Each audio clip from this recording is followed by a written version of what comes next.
Have you ever communicated with an alien? Do people around you look at you like you're crazy? Is it true that people can get pregnant by aliens?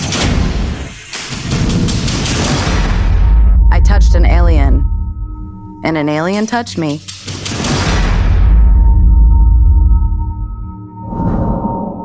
In the new episode of Can't Ask, we are with Farah Yurdazu. Farah is a UFO researcher. Hello, Farah. Hello, thank you very much for inviting me to your show. I am very happy to be here. Are you ready to answer the questions asked by our followers? Absolutely. Can you tell us a little bit about yourself? I am Farah Yurdazu. I have been doing research on the subject of UFOs for the past 30 years. I have been attending conferences and congresses abroad, not only in Turkey, but also in America, North America, South America, and Europe. I have written 9 books on this subject. I wrote 3 of them in English. They were published in America, and I am still continuing my UFO research, but at the same time, my profession is Spanish teaching. I have been a Spanish teacher for 30 years. I graduated from Istanbul University Spanish Language and Literature. And I am involved in many different branches of metaphysics, paranormal phenomena, parapsychology, and spiritualism. How did you become interested in UFOs? Actually, in my family, there is a contact that goes back 3 generations. My grandmother's father, Muallim Refik Kırış, he was a professor at Istanbul University. When it was a Darul Funun, he was a law faculty professor. He was sent to Baghdad on a mission. Of course, this is an event that took place at the beginning of the 19th century, and as a result of some strange encounters, he is visited by 2 reptilian beings in the house where he lives. After this encounter, for example, my grandmother, our great uncles, and great aunts became very good psychics. And after that period, the fate of our family started to change a little bit. There is such an event. These reptilian beings who visited Muallim Refik Kırış, my great-grandfather, when they leave, they say, 3 more generations after you. That's the sentence. 3 more generations after you. I am the 3rd generation. But at the same time, why did I become interested in UFOs? Because when I was 15, 16 years old, we were actually living in Fenerbahce at that time. I had a UFO observation. One May evening around 8 o'clock, we heard a very loud noise. We heard a very loud engine noise. I ran to the window to see what it was. In front of me, actually not directly in front of me, but a little to the left, like at 10 o'clock, there was this huge red sphere. Imagine a perfectly shaped, bright red sphere, perhaps the size of an automobile. And light was shining out of it. It was shiny. I looked at it. It was quite close to the beach, but it hadn't landed. And I said to myself, this is a UFO. What else could it be? And my second thought was this. I'm looking at it, but what if there's radiation? What if it damages my eyes? As soon as I thought that, the object disappeared. Do people around you ever look at you as crazy? Now think about this. Why are we interested in UFOs? It starts as an interest, and we say that we cannot be alone in the universe. We shouldn't be the only planet in the universe with intelligent life on it. And we even come to this point. If in the universe, let's say in the Milky Way galaxy, let alone the universe, if there is intelligent life only on our planet, this is a great punishment for the people of the world. So it is illogical for us to be alone. So actually, I think, and for many people who are interested in UFOs, it is a very wise thing to investigate UFOs. It would be crazy not to investigate UFOs, or to think that there cannot be any signs of life on other planets other than Earth. Why is it that all the UFO footage is of poor quality? There can't be.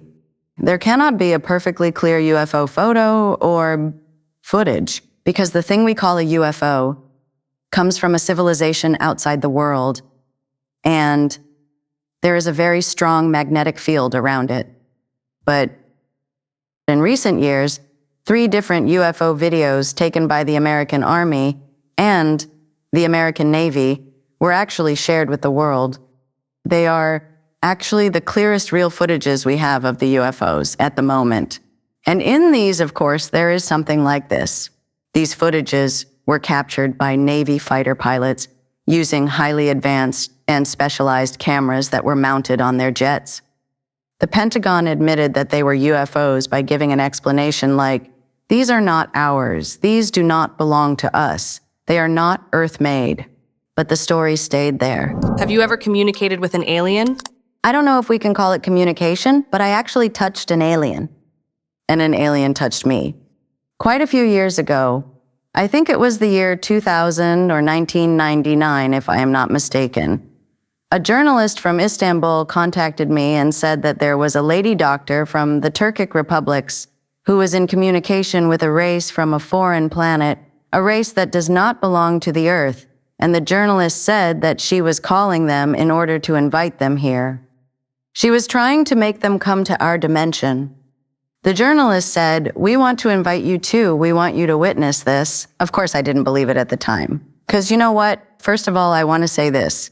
They ask me this question, "Do you believe in UFOs?" And I say, "No, I don't believe in UFOs." Why is that? Because UFOs are actually not a matter of belief. There is no way I believe in UFOs. UFOs are not a matter of belief.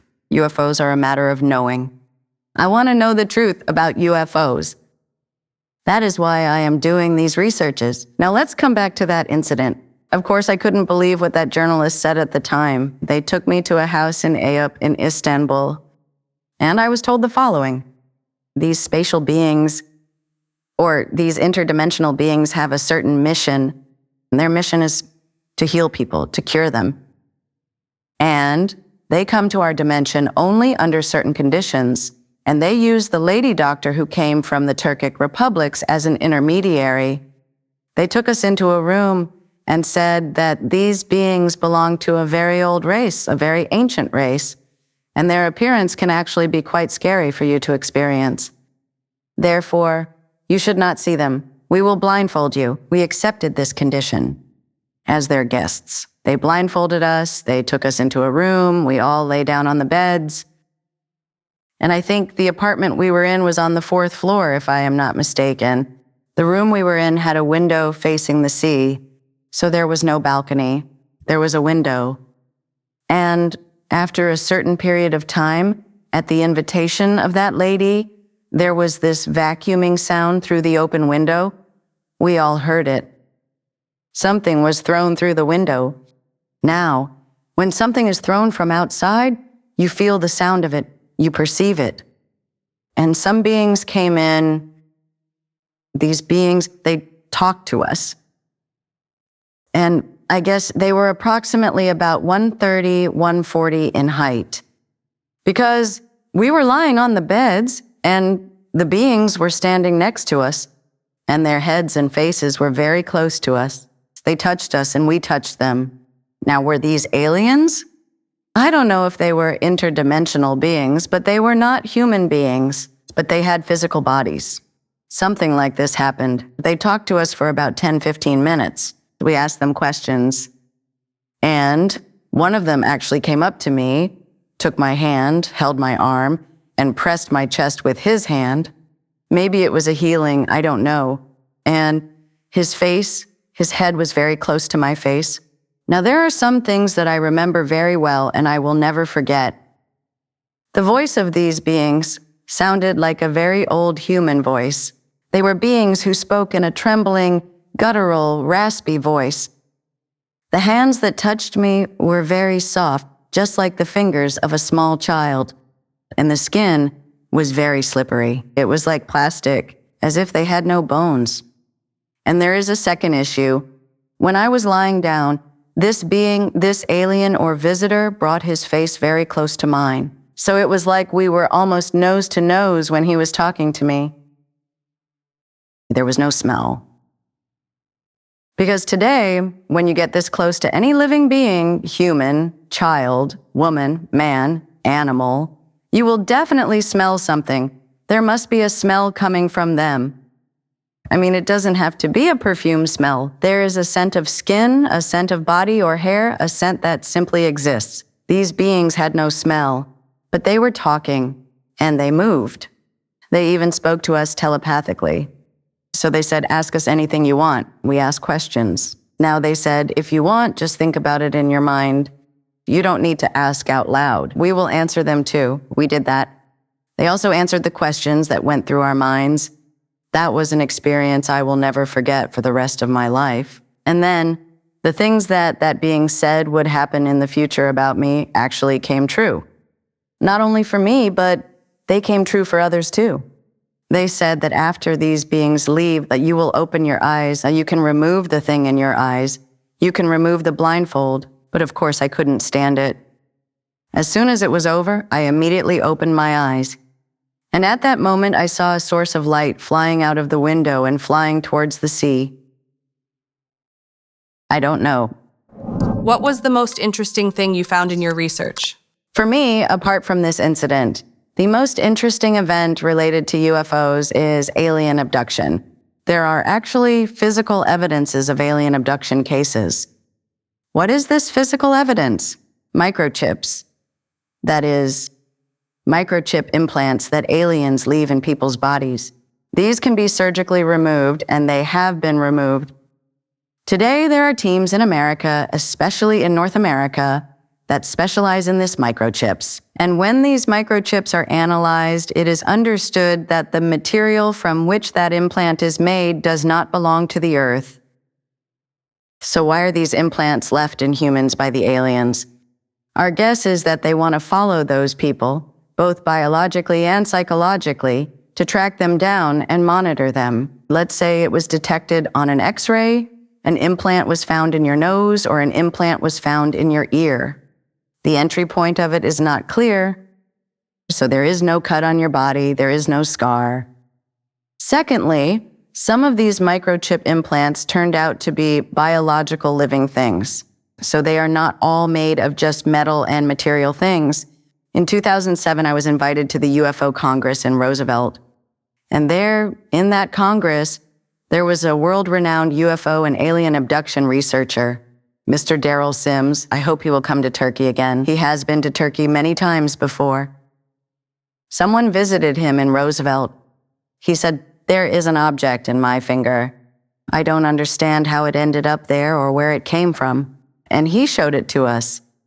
When the magnet is brought closer, you can see that the metal object inside his finger moves towards the magnet. And they said that you need to have it surgically removed. Now, it's quite a big object. By itself, let's say there is no way that a metal object the size of a bean can get into your finger by itself. But I think that video shows very well how implant technology actually works. It is a very good example. It's a visual documentation. Is there good money in this profession? No, there is not. You have to spend a lot of money in this profession. Do you know why? Because it's a volunteer job. I am saying that you will have to spend a lot of money in order to search for extraterrestrials. Because, first of all, we researchers generally need to travel a lot in order to do our research. We pay for the travel costs of these trips ourselves, so nobody is funding us. Or oftentimes we need to buy certain materials for our research, such as videos, books, publications. Again, we pay these ourselves. And nobody gives us money for seeing UFOs. Is it true that people can become pregnant by aliens? Yes, in a sense it is true. Of course, this is not a conception in the way we know and anticipate. We are talking about a pregnancy that is prepared in a completely artificial environment, in a laboratory. But how does it happen? They kidnap a woman from the earth, of course. This is an abduction. And there, of course, without your consent, without asking you if you want this pregnancy or not, certain procedures are applied and women become pregnant as a result. But when the baby is 2.53 months old, that pregnancy is again terminated by the aliens. The baby, the embryo, is taken and grown in artificial incubators. Later, when that baby comes out of the incubator, let's say when it comes to life, it is ensured by the aliens that the baby meets the mother again. So how do we know this? First of all, people remember the memories they have experienced. But sometimes they say, did I dream it or did I really experience this? But there are some ways to be sure. For example, when this lady goes to see a doctor, doctors ask her, did you have an abortion before? Did you have a miscarriage?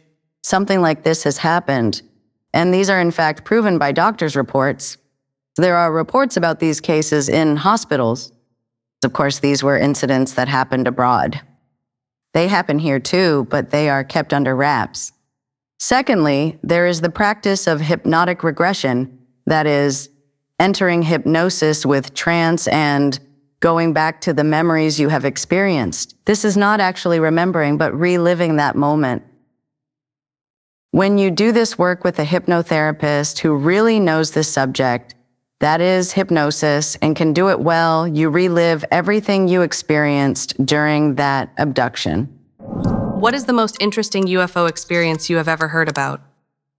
The UFO incursion that happened in Turkey in 1980, 1981, and 1982 in the region of Niğde, Aksaray, and Cappadocia. Now, this was a very important event because the people that were living in these regions, among them were teachers, there were policemen, civil servants, local people.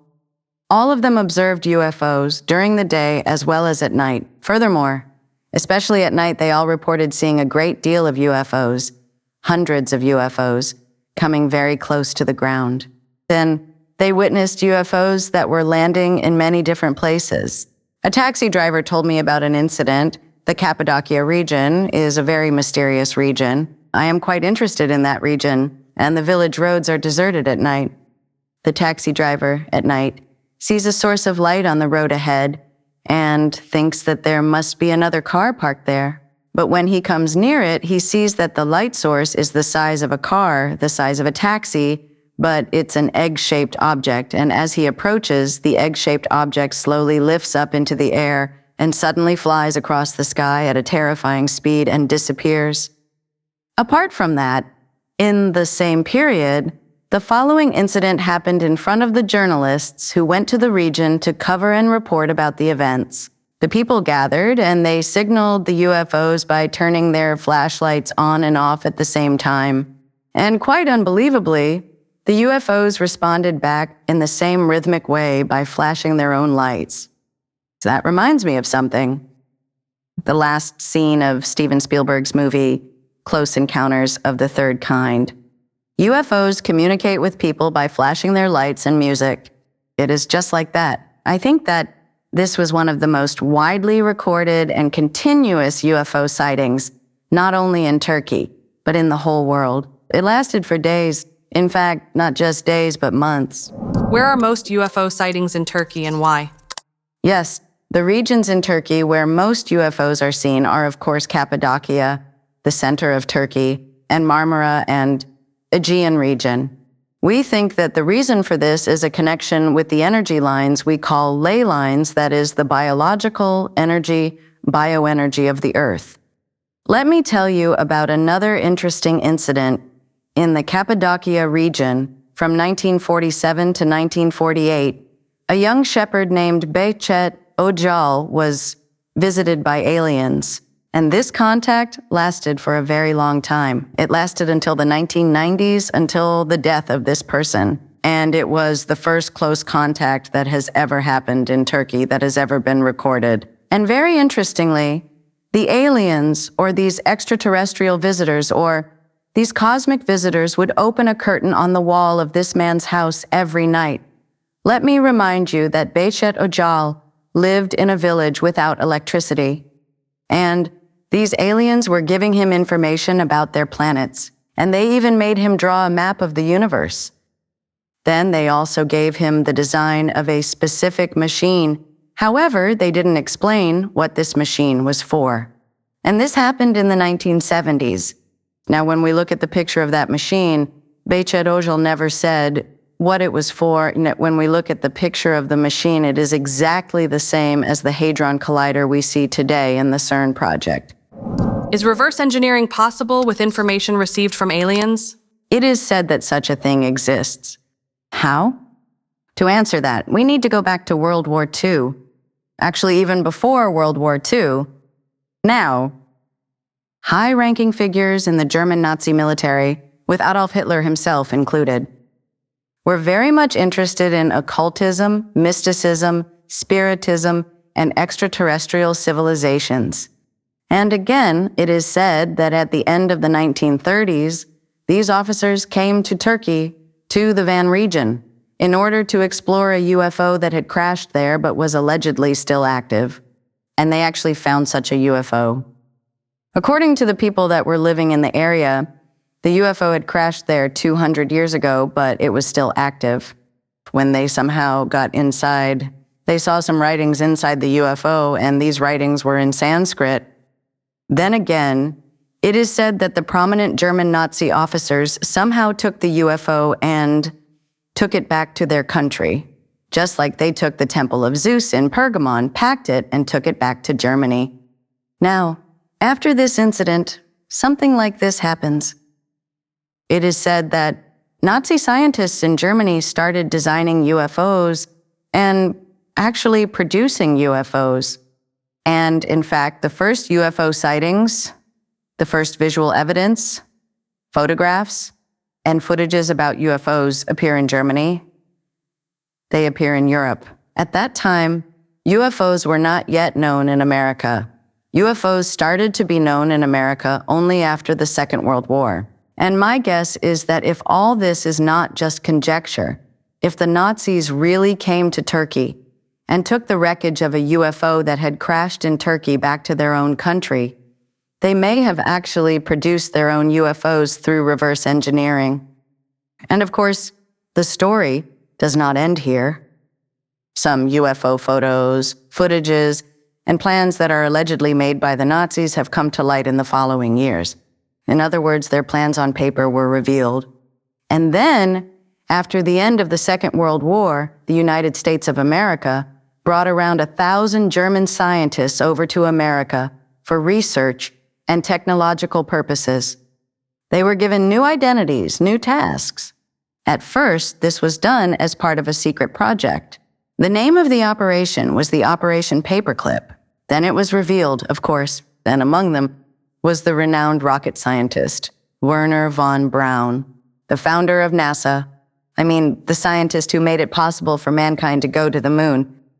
And then, in the later years, when we move on to the 1950s, there was a UFO contactee named George Adamski. And this person said that he is an amateur astronomer and he saw UFOs in a desert, in the Mojave Desert in California by coincidence. The UFOs landed on the ground and an alien came out of it, and he even described the alien as follows: a very tall, blonde, blue-eyed man. I mean, a man belonging to the Aryan race. He was actually describing a German, maybe. And this alien told him that he came from Venus. Of course, interesting claims were made after that. George Adamski said that the Venusians took him in their spaceship, took him to Venus, took him to the moon. By that time, he had convinced whoever he could. Interestingly, he also said he took pictures of UFOs. He said he filmed the UFOs and also recorded them on camera. These are still available today. And the UFO photographs that George Adamski claimed to have taken and the photographs of UFOs that the Nazis took are identical. They're the same. So I wonder if the aliens that George Adamski claimed or thought came from Venus were in fact Germans? And were those flying saucers built by the Germans? These questions have yet to be answered. Why did you open the Anonymous Secrets Club? I've been going on TV shows for quite some time and telling people what I'm telling you right now. And about 2 years ago, people started sharing with me the experiences they had lived through. They sent me emails and I started to receive about 50 emails a day. At first, I was writing messages to everyone individually. And then I thought, maybe I should start a YouTube channel and read their messages on the channel so everyone can get answers to their questions. But the thing is, of course, I don't reveal anyone's name there. Everyone remains anonymous. It's because I have to respect their privacy, and people don't want their names to be revealed anyway. So the name of the channel where we talk about abductions, paranormal, metaphysical, supernatural events, where I comment and answer questions, became the Anonymous Secrets Club. Because I have a motto: secrets are shared, names remain anonymous. Do you ever think you are wrong? Of course, we can be completely wrong, especially about the subject of UFOs. The truth may, in fact, be completely different from what we think. But will that upset me? No, it won't. As long as I know the truth, and it is true, I will be happy with the point I have reached.